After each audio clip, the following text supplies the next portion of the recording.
ichiri wangu but ndaizoziva kuti chandirwadzisa iwe wakandirwadzisa mudiwa wakandirwadzisa hazvina kunaka zvawakaita but ndiri kurwadziwa tere zvazvorunda richapora asi ndiri kurwadziwa but baby dai wakandiudza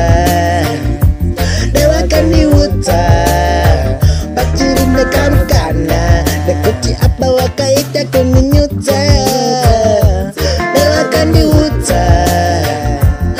wakandiudza apapo chakandirwadzisa dai wakandiudza zvezvinakugara ine ndeifuti ndinochema penyu wangu zuva pazvandawarema mutoro wacho ndowa wanditakudza tati zvimwe tichabetserana asi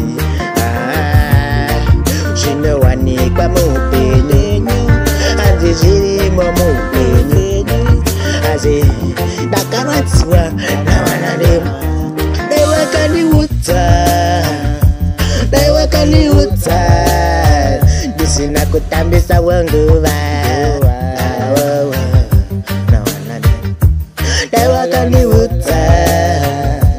dai wakandiudza pachiri nekamukana dai wakandiudza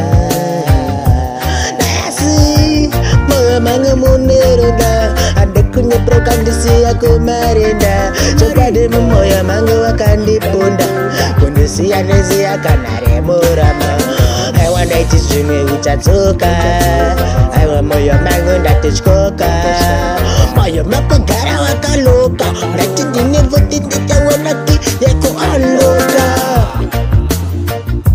dai wakandiudza patine mukana dai wakandiudza pachiri nekamukana dai wakandiudza zvino nava chiseko chenyika zvinhu zvangu zvatodanganyika nina ndinakana wekuchemera handina nhamo dzangu wandoudziva iwewe wakandiziya ndichichema mudiwa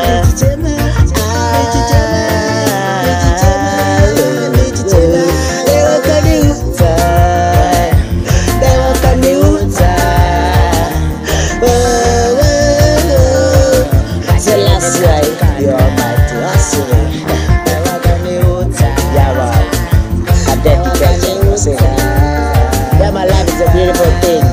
Don't get it twisted. Love is the greatest force capable of turning an enemy to a friend. Trust me, love is lovely and war is ugly. Ooh.